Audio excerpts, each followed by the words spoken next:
ഫെബ്രുവരി 6 ഇന്നത്തെ daily reflection. റാലിയിങ് point എന്ന തലക്കെട്ടോടു കൂടി രണ്ടാമത്തെ പടിയുടെ ലേഖനത്തിൻ്റെ അവസാന ഭാഗത്തെ ലിറ്ററേച്ചറാണ്. അപ്പോൾ അവിടെ രണ്ടാമത്തെ പടി നമുക്ക് ഒത്തൊരുമയോട് പ്രവർത്തിക്കാനുള്ള ഒരു തുടക്കമെന്ന് പറയുന്നത്. അത്യാസക്തരായ മനുഷ്യർ വ്യത്യസ്തമായ ചിന്താധാരകളുമായിട്ട് ആൽക്കഹോളിക്സ് അനോണിമസിൻ്റെ ഒരു പൊതു ലക്ഷ്യവുമായി മുൻനിർത്തി വരുമ്പോൾ നമുക്ക് പല തർക്കങ്ങൾ ഉണ്ടാകുമ്പോഴും ആ തർക്കങ്ങളെയൊക്കെ മാറ്റി നിർത്തിക്കൊണ്ട് രണ്ടാമത്തെ പടിയുടെ ഭാഗത്തിൽ യാതൊരു തർക്കവും ഇല്ല എന്നുള്ളതാണ്. ഈ രണ്ടാമത്തെ പടി വിശ്വാസമുള്ളവർക്കും വിശ്വാസമില്ലാത്തവർക്കും ഒരേമാതിരി പ്രവർത്തിക്കണം എന്നാൽ മാത്രമാണ് വിശ്വാസിക്കും അവിശ്വാസിക്കും രണ്ടാമത്തെ പടി കൊണ്ട് യഥാർത്ഥത്തിലുള്ള ഗുണമുണ്ടാകൂ എന്നാണ് പഴമക്കാർ സാക്ഷ്യപ്പെടുത്തുന്നത്. അവരുടെ വിശ്വാസം എന്തോ ആയിക്കോട്ടെ, അത് തർക്കം പോലും ഇല്ല. ആദ്യകാലത്തൊക്കെ നമ്മളുടെ വിശ്വാസവും വിശ്വാസമില്ലായ്മയൊക്കെ മറ്റുള്ളവരെ അറിയിക്കുക, മറ്റുള്ളവർ അതിലേക്ക് വരാനായിട്ട് ആൽക്കഹോളിക്സ് അനോണിമസിൻ്റെ മീറ്റിങ്ങിൽ ഷെയർ ചെയ്തത് പോലും തെറ്റായിരുന്നു എന്ന് പിന്നീട് മനസ്സിലായി. അവിടെയൊക്കെ നമ്മുടെ ആശയങ്ങൾ ശരിയാണെന്നും അത് സ്ഥാപിക്കാനുള്ളൊരു ത്വര ഒക്കെ നമ്മളിൽ ഉണ്ടാവും. അതല്ല രണ്ടാം പടി. അങ്ങനെയൊന്നുമില്ല. രണ്ടാം പടി എൻ്റെ ആശയത്തിൽ എനിക്ക് നിൽക്കാനും വേറൊരാൾക്ക് വേറൊരു ആശയത്തിൽ നിൽക്കാനും എൻ്റെ ആശയം ശരിയാണെന്ന് സ്ഥാപിക്കാനോ വക്കീലാവേണ്ട കാര്യമോ ഒന്നുമില്ല എന്ന് ഞാൻ മനസ്സിലാക്കിയ രണ്ടാമത്തെ പടിയുടെ ശക്തി എന്നുള്ളത് എൻ്റെ കാര്യമാണ്. പക്ഷേ ആ രണ്ടാമത്തെ പടിയിൽ മനസ്സിലാക്കിയ ശക്തി എന്ന ആശയം പ്രവർത്തിക്കേണ്ടത് അത് മനസ്സിലായ ആൾക്കും അതിന് മനസ്സിലാവാത്ത ആൾക്കാണെങ്കിലും ഒരേപോലെ നിന്നാലാണ് സുബോധം എന്ന് പറയുന്നതിൻ്റെ അർത്ഥത്തിലേക്ക്, അല്ലെങ്കിൽ കുടിക്കാതെ ആൽക്കഹോളിക്സ് അനോണിമസ് പറയുന്ന സാനിറ്റിയിലേക്ക് എത്താനായിട്ട് പറ്റുകയുള്ളൂ എന്നുള്ളതാണ് നമ്മുടെ മുന്നേ പോയ ആളുകൾ പറഞ്ഞിട്ടുള്ളത്. അല്ലാത്ത ആൾക്കാർക്ക് അത് പറ്റുമെന്ന് അറിയില്ല.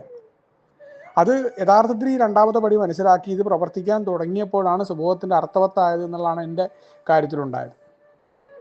അവിടെ വിശ്വാസിയാണോ അവിശ്വാസിയാണോ എന്നൊന്നും യാതൊരു തർക്കത്തിനും ഇടയില്ല എന്നല്ല, അതിനൊന്നും യാതൊരു സ്ഥാനവും ഇല്ല. രണ്ടുപേർക്കും ഒരേപോലെ പ്രവർത്തിക്കണം. കാരണം അവരവരുടെ വിശ്വാസങ്ങൾ എന്തായി എന്നോ, അവരുടെ മുൻ മതവിശ്വാസികൾ പലപ്പോഴും ഈ രണ്ടാമത്തെ പടിയൊക്കെ ആളുകൾ തെറ്റിദ്ധരിക്കുന്നത് ഞങ്ങൾക്ക് വിശ്വാസം ഉണ്ട് അതുകൊണ്ട് രണ്ടാമത്തെ പടി പ്രവർത്തിച്ചു. അങ്ങനെ വിശ്വാസത്തെക്കുറിച്ചല്ല മാത്രമല്ല അത് ഈ പറയുന്നത്. ദൈവം എന്ന് പറയുന്ന ഒരു ആശയത്തിൽ വിശ്വാസമുണ്ട്, അതങ്ങോട്ട് പ്രവർത്തിച്ചോളും.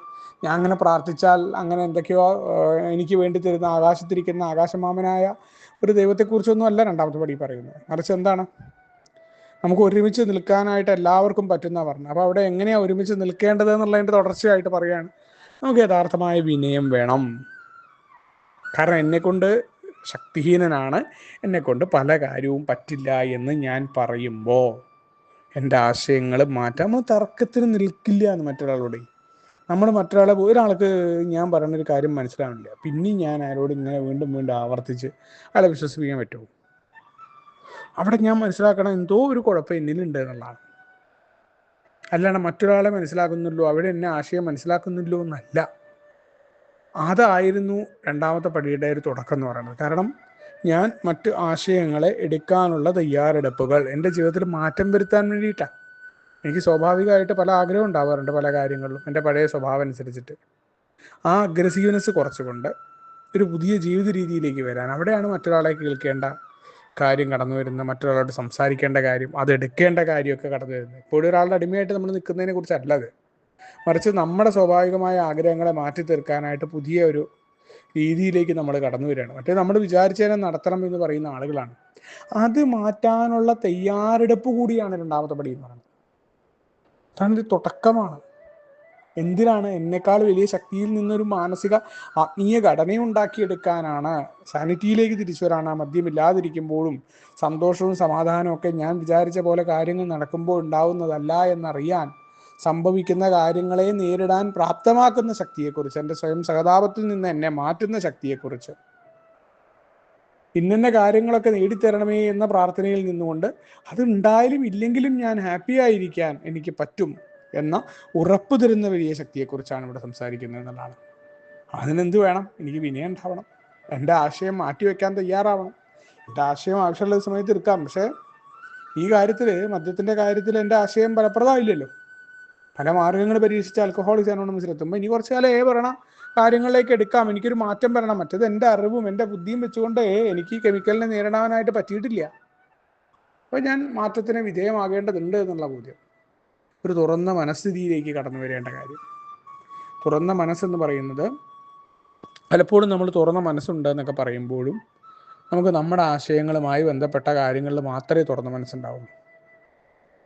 നമ്മളെ വിമർശിക്കുന്ന ആളുകളെ ശ്രദ്ധയോടുകൂടി കേട്ടാലും തീരുമാനം നമ്മുടേതാകുമെന്ന ആ താല്പര്യത്തിൽ നിൽക്കുന്ന ആളുകളാണ്. നമ്മൾ സ്വയം പരിശോധിച്ചാൽ മതി. അത് മാറ്റി നിർത്തിക്കൊണ്ട് എനിക്കൊരു കുഴപ്പമുണ്ട്, സദാപായിട്ട് അയ്യോ ഞാൻ ഭയങ്കര പ്രശ്നക്കാരനാണെന്ന് പറഞ്ഞുകൊണ്ടല്ല. എനിക്ക് കുഴപ്പമുണ്ട്, പക്ഷെ നമുക്ക് സാധിക്കുമല്ലോ. ഞാൻ ഒറ്റയ്ക്കാകുമ്പോഴേ പറ്റാത്തുള്ളൂ, നമ്മൾ ഒരുമിച്ചാണ്. ആൽക്കഹോളിക്സ് അനോണിമസിലെ മറ്റ് അംഗങ്ങളാണ്. എന്നെക്കൊണ്ട് പറ്റാത്തത് നമുക്ക് സാധിക്കുന്നു. നമ്മൾ ഒരുമിച്ച് നിൽക്കുന്നു. അവിടെ മറ്റ് തർക്കങ്ങൾക്ക് യാതൊരു പ്രസക്തിയില്ല. ദൈവം എന്താണ്, ദൈവത്തിൻ്റെ ആശയം എങ്ങനെയാണ്, ദൈവം അങ്ങനെയാണ്, ഇതൊന്നും യാതൊരു കാര്യമില്ലാന്നേ. ദൈവത്തിന് വിശ്വാസം ഉണ്ടായിരിക്കുകയോ വിശ്വാസം ഇല്ലാതിരിക്കുകയോ അതൊക്കെ വേറെ കാര്യമാണ്. അതൊന്നും വേറൊരാളെ നമ്മൾ നിർബന്ധിച്ച് പറയണം, വേറൊരാളെ വിശ്വാസം ഇല്ലായ്മയിലേക്ക് കൊണ്ടുപോകേണ്ട കാര്യമൊന്നുമില്ല എന്നാണ് പറഞ്ഞ പ്രോഗ്രാം.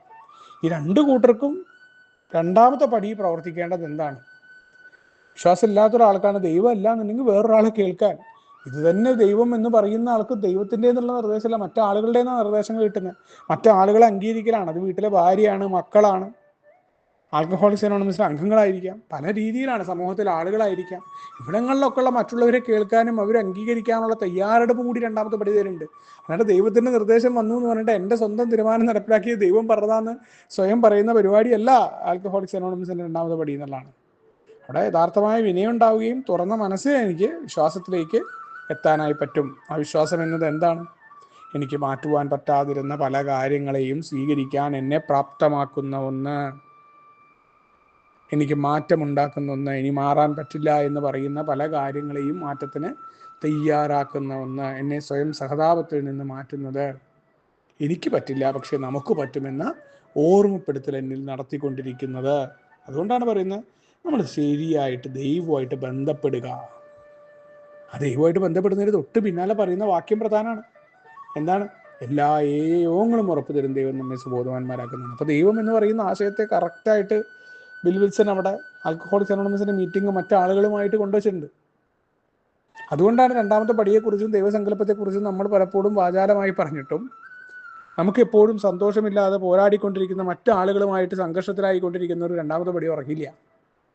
രണ്ടാമത്തെ പടി ഉറക്കില്ല. അത് മാത്രമല്ല, നമ്മൾ കുറേ ആശയങ്ങളുമായിട്ട് ഇങ്ങനെ നടന്ന് മറ്റുള്ളവരെ പഠിപ്പിക്കാനും മറ്റുള്ളവരെ ശരിയാക്കാനും ഒക്കെ നടത്തിയും നമുക്ക് സന്തോഷവും സമാധാനം ഉണ്ടാവില്ല. നമ്മൾ പോരാട്ടത്തിലായിരിക്കും.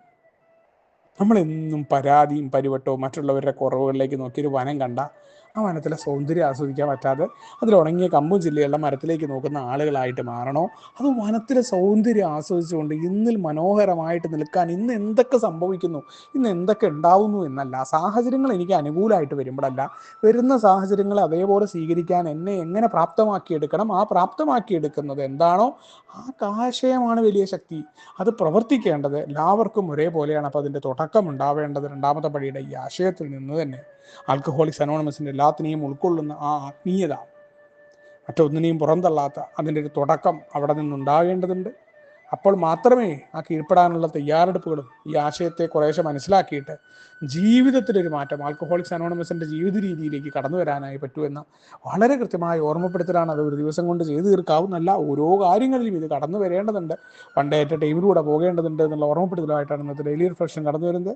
നമുക്കൊരുമിച്ചുകൊണ്ടേ പറയുന്ന അത്വങ്ങളോട് മുന്നോട്ട് പോകാം. ശുഭദിനം, സുപ്രഭാതം.